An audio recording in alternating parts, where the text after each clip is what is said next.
they begging on my flow. So tech, yes, I know I get it on. Relax, yes, I'm the wrong on these people looking at me how I do it, man, I be consumed by the good vibes. What Wolfpack, it's Yungavelle here, back at it with another video. I'm out in the world right now because it is a beautiful day. I've been listening to this. Firstly, I hope everybody's good. I hope everybody's great. I know it's been a kind of whirlwind of energy lately. It always seems like it's like that though, so it's kind of like gotten used to it. You kind of got to adapt to the speed at which things are changing, and you know, do your best to adapt to it and still overcome and get to where you want to get to. So with that being said, I was listening to this this podcast earlier. The title of the podcast was from Jordan Peterson, and it was called Imposing Limits on the Woke. And man, there was so many great points that I believe illustrate what's one of the things that's happening to the Western society right now. And I feel like it's my duty as, you know, someone who I consider myself a leader. You know, I consider myself someone that is not afraid to take a stand on things and has common sense and logic and, you know, all the other stuff. Like, I do hard, difficult things, but when it comes to sharing, you know, I feel like it's my duty to share what I believe I'm learning, you know, and use my platform for what I feel is good, you know, because we gotta, it's like we're fighting against this invisible force that some people call the machine or whatever it is. And I know this sounds like woo-woo and all that type of stuff, but it's not, bro. Like, we are in society, and the powers that be, they are looking to manipulate, and they're looking to prey off those that are not informed.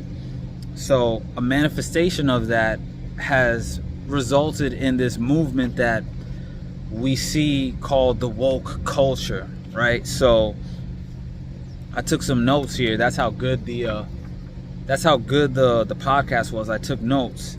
And so, a little disclaimer, I don't know shit about politics.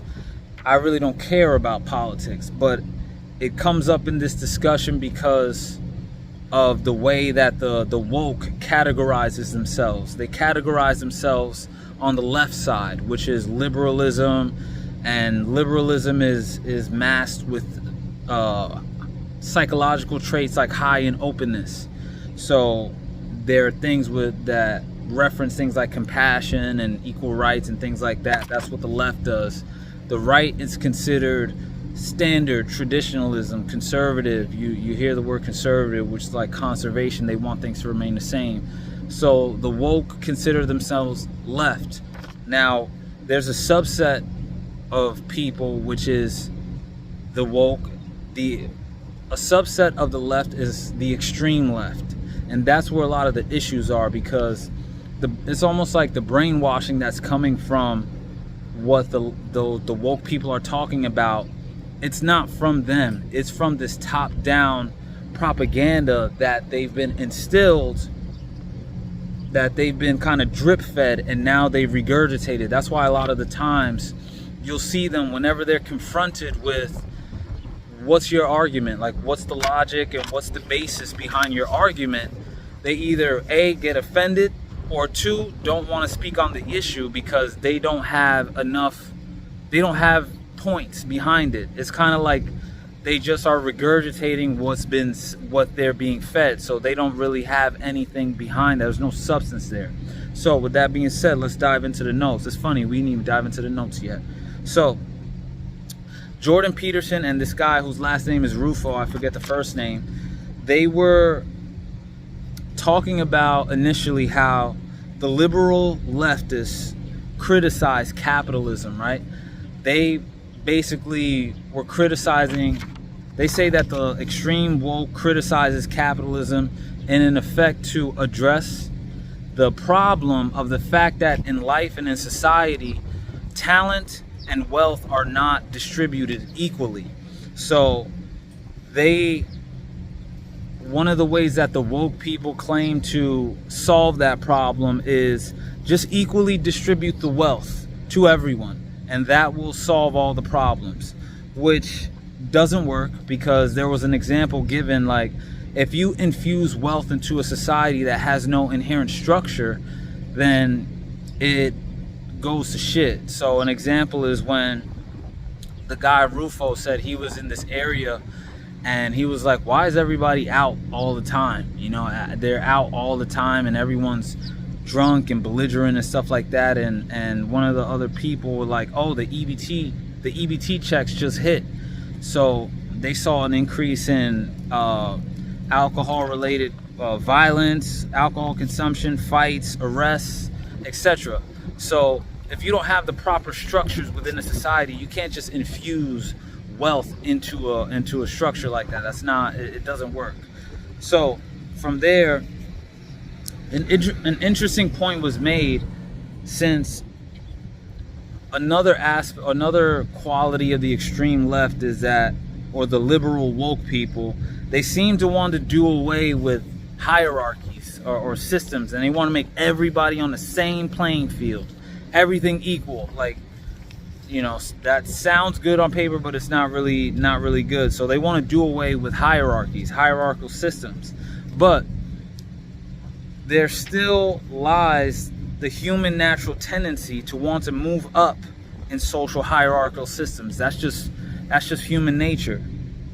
And so, for example, it was brought up that this is partly an institutional problem, because things like PBS, the public broadcasting system, the art world, because remember, we're talking about left, the woke, cultural and the academic worlds, specifically the academic worlds as well. These are all essentially micro economies, right? They're essentially micro economies. So with that being said, being in an economy of sorts, they're propped up by the state to some degree. They're propped up by philanthropic philanthropic funding, right? So, and these are a limited number of resources. So you got people that are, and these types of people that are in these, you know, these type of micro economies, when we're talking about the academic world and the cultural influencing world, the art world, and like public broadcasting, stuff like that, they're highly accredited, highly intellectual. And so they're all competing for a limited number of resources because of that nature of, you know, wanting to move up. So what does that competition look like? What does it manifest as? So these number of resources are still being competed for. Now, in these communities are highly intelligent, so they're basically trying to develop strategies in order to fight it out, right? To see who gets those resources. And in these types of hierarchies, it's not competence that's rewarded.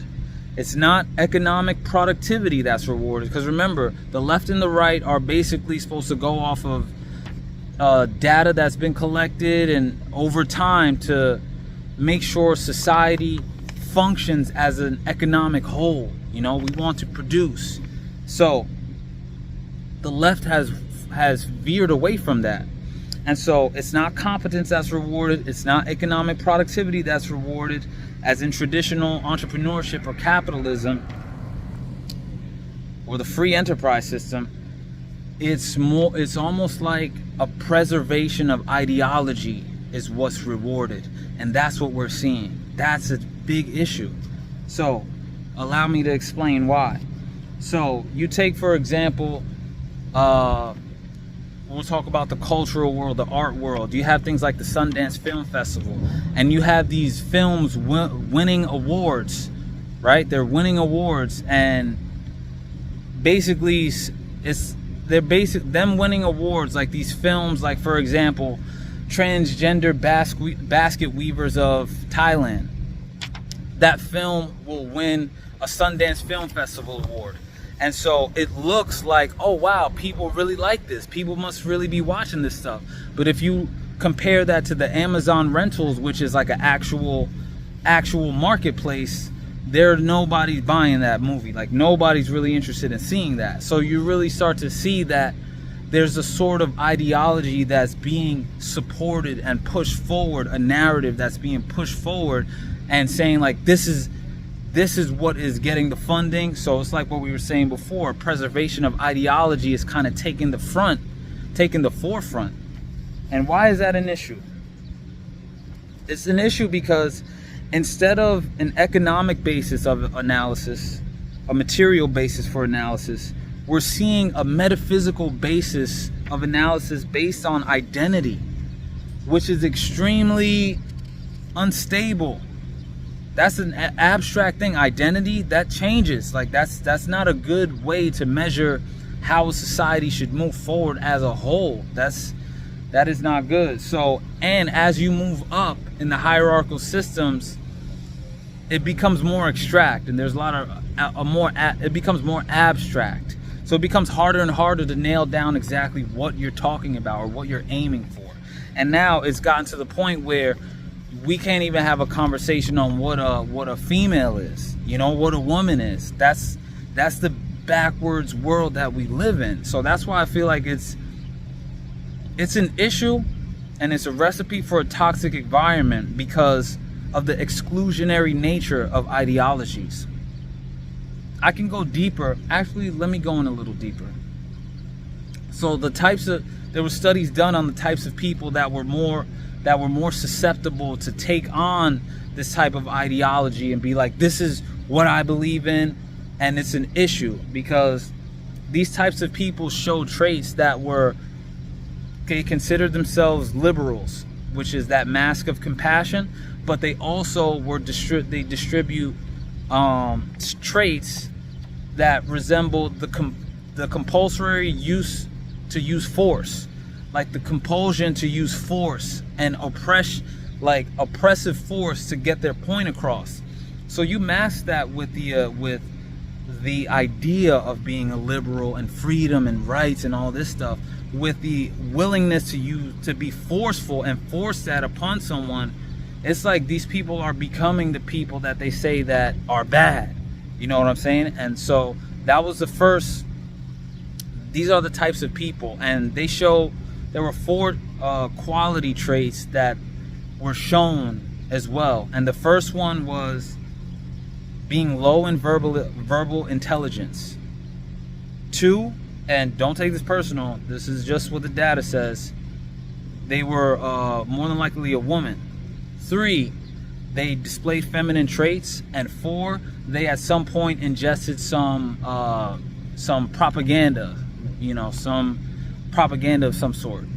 And so this is where we find ourselves. We find ourselves in discussions of not being able to basically agree on anything, which is a top-down matriculated result. That is what they want at the top, from my opinion. And so that's why it's important to have these dialogues and to share these conversations that are being had in these arenas where the layperson might not understand. They might just see the clickbaity videos where a trans person has no idea how to label a woman, but it's deeper than that. It's not them, it's the ideology behind that. And I'm not, you could be whatever you want. I'm cool with all types of people. But the problem is the problem is what we're seeing now, where it's like we can't even communicate with each other. And like they have in Canada, where they were trying to pass that thing where you have to address someone based on how they identify themselves. So a big issue there was like, you're taking away my freedom of speech, essentially. And there was a thing in Jordan Peterson's debate, a classic debate with Kathy Newman. Kathy said something extremely dumb. She said, why should your right to freedom of speech trump a trans person right to not be offended? And it's like, there is no such thing as a right to not be offended. You risk being offensive in the pursuit of truth. Like that's the nature of things. So this is the you could see how there's a lot of problems there, and it's not okay, because these are being taught in schools and the kids are being influenced now. So that's why we have to have these dialogues, and I urge you guys to also learn about these things so you can be a part of this conversation whenever it comes up in your social circle, and you could be that force that fights against the machine, because somebody got to do it. I'm out here doing it, and I know I'm not alone, so I'm sharing it. I hope you guys are doing well. This video is a little longer than normal because of what I wanted to get out, and I'm glad I was able to get it out. So I hope you guys are having an immaculate day. Let's keep moving forward. Let's keep walking up the mountain. We're never finished. We're achieving our goals one step at a time. Progress is progress. Remember, progress equals happiness. So like, share, comment, subscribe. You got something from this video, and remember, until next time, greater perspective can lead to a greater connection. Peace.